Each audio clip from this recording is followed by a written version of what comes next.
When it comes to my state, Telangana, आपको जानकारी होना चाहिए, पूरे सदन को सदस्य को भी और आपके माध्यम से देश के लोगों को भी आज जानकारी होना चाहिए, क्योंकि पूरा देश को 15 अगस्त 1947 में आज़ादी मिला, मगर जहां मैं आता हूं मूलतः तेलंगाना हैदराबाद, उस समय में हमको आज़ादी नहीं मिला। वहां निज़ाम के हुकूमत में थे हम।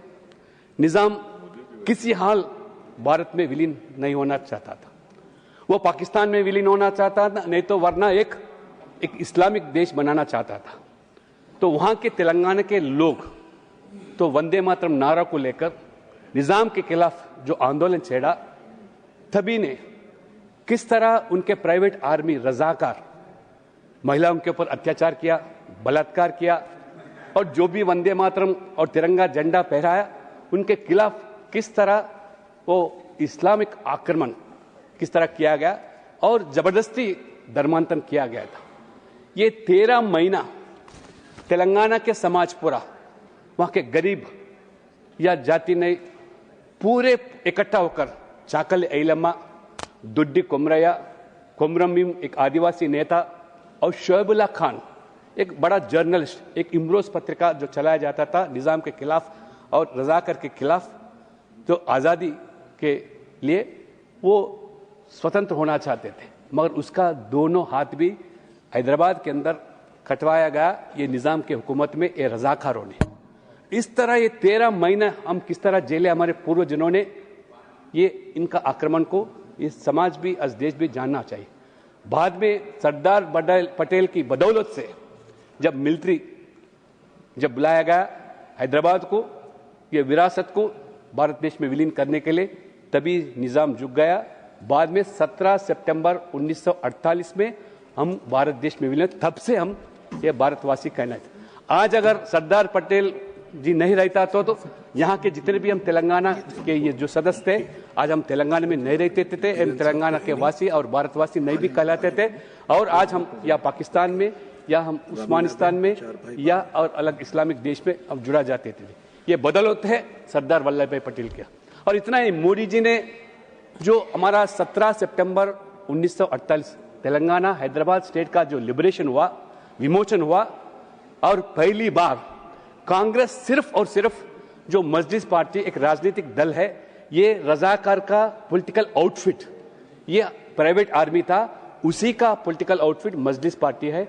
आज मजलिस पार्टी के सदस्य भी हम लोकसभा में देख रहे हैं, ये उनका पॉलिटिकल पार्टी है आज मजलिस पार्टी। उनके दबाव में आकर किस तरह कांग्रेस पार्टी ने इतने साल कम से कम तेलंगाना विमोचन दिवस या हैदराबाद लिबरेशन डे नहीं करते थे।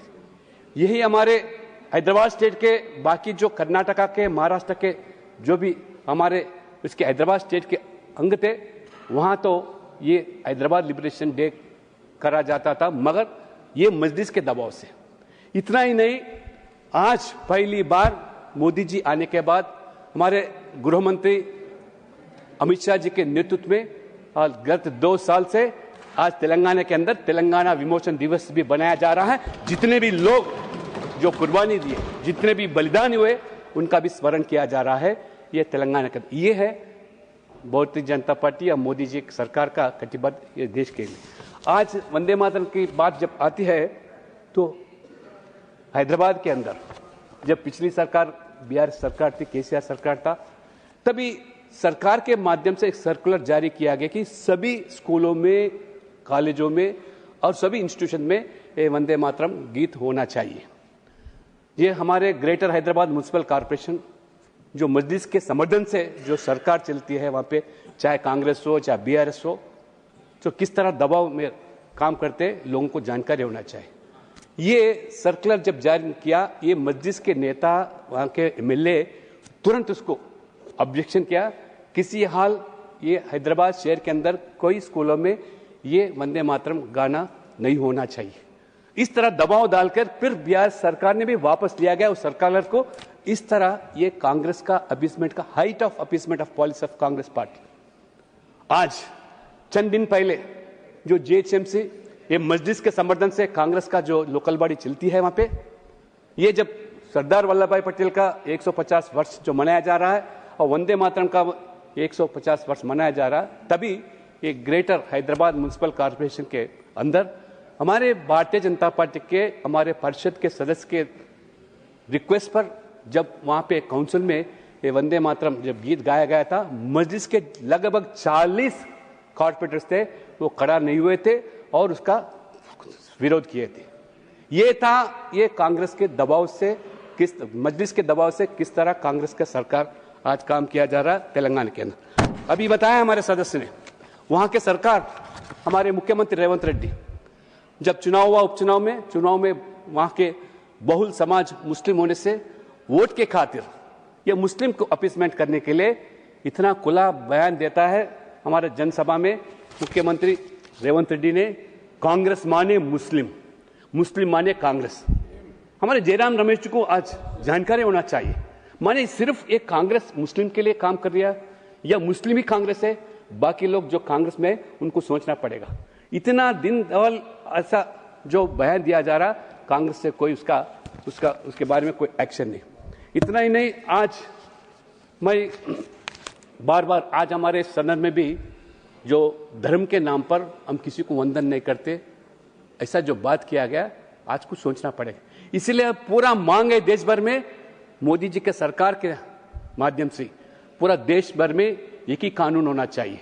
धर्म के नाम पर, जाति के नाम पर या भाषा के नाम पर अलग अलग कानून इस देश के अंदर होना नहीं चाहिए। ये मांग बढ़ रही है इसलिए कि सबसे ज्यादा हम ये देश को प्रेम करना है, देश के कानून के हिसाब से चलना है, आपका धर्म कुछ भी हो। इसलिए यूनिफॉर्म सिविल कोड का भी मांग रोज रोज बढ़ते जा रहे हैं और पूरा विश्वास है पूरा देशवासियों को, ये मोदी जी के नेतृत्व में और अमित शाह जी के नेतृत्व में जरूर यूनिफॉर्म सिविल कोड भी लागू होना चाहिए। इसलिए इस देश का मांग है। इतना ही नहीं, आज मैं बताना चाहता हूँ, आंध्र प्रदेश के अंदर भी हमारा आदिवासियों को इकट्ठा कर अल्लूरी सीताराम राजन ने किस तरह ब्रिटिश के खिलाफ बड़ा आंदोलन छेड़ के स्वतंत्र में वो जो गोली खाया, वंदे मातरम बोलते ही तो गोली को वो वंदे मातरम अपना वो जीवन हम समर्पिएगा। उतना ही हमारे हैदराबाद के अंदर भी जब निजाम के खिलाफ ये आंदोलन जब चल रहा था, वंदे मातरम के नाम पर एक रामचंद्र राव जो इसका खिलाफ वंदे मातरम खिलाफ जो नारा नहीं गाना ऐसा सर्कुलर जारी किया, तब वो गाया तो जो खोड़े से 24 मार उसकी जो मारे थे, उसका पूरा शरीर पूरा खून से गया था, उसका नाम भी आज वंदे मातरम रामचंद्र राव हो गया। इसीलिए आज ये 150 वर्ष मनाने से इन जैसे अनसंग हीरो जो है इस देश के हित के लिए, स्वतंत्र के लिए जो लड़े हुए थे, उनको स्मरण करने का अच्छा अवसर मिला। इसलिए मैं आपके माध्यम से मैं हमारे सरकार मोदी जी को मैं धन्यवाद देते हुए आज मैं पुनः आपसे मांग कर रहा हूं कि आने वाले दिनों में जरूर सभी हिरासतों में ये वंदे मातरम गाना होना चाहिए। इसलिए मैं जो भी हिंदुस्तान में अगर रहना है तो वंदे मातरम गाना जरूरी है और वंदे मातरम भी बोलना जरूरी है। वंदे मातरम, जय हिंद। Thank you. Honourable Shri Satpal Sharma ji, this is your maiden speech, congratulations. Thank you very much sir. Sir 15 minute दे दीजिएगा, मेडन स्पीच है। 15 तो मिनिमम है। माननीय सभापति महोदय, सबसे पहले तो मैं आपका आभार प्रकट करना चाहता हूं कि आपने मुझे वंदे मातरम के 150वें वर्षगांठ समारोह पर बोलने का मौका दिया है। प्रधानमंत्री जी का भी आभार, जिन्होंने वंदे मातरम के 150 वर्ष पूरे होने पर पूरे वर्ष तक चलने वाले समारोह की शुरुआत की है। वंदे मातरम का गीत, भारत माता की जय के नारे, ये सब हमारे जम्मू कश्मीर के साथ आजादी से पहले भी और आजादी के बाद भी रहे हैं। उपसभापति महोदय, पूरा भारतवर्ष 15 अगस्त 1947 को आजाद हुआ था, लेकिन हमारी परिस्थितियां थी, ये विडंबना थी कि जम्मू कश्मीर का विलय जो था वो भारत के साथ 26 अक्टूबर को हुआ। हम लोगों ने विभाजन के इस दर्द को बुरी तरीके से झेला है। मैं देश के उस हिस्से से हूं जिसने 2 विधान भी देखे हैं, 2 निशान भी देखे हैं, और हमारे पूर्वजों ने तो 2 प्रधानमंत्री भी जो हैं वो देखे हैं। कारण यह था कि 17 अक्टूबर 1949 को जो भारत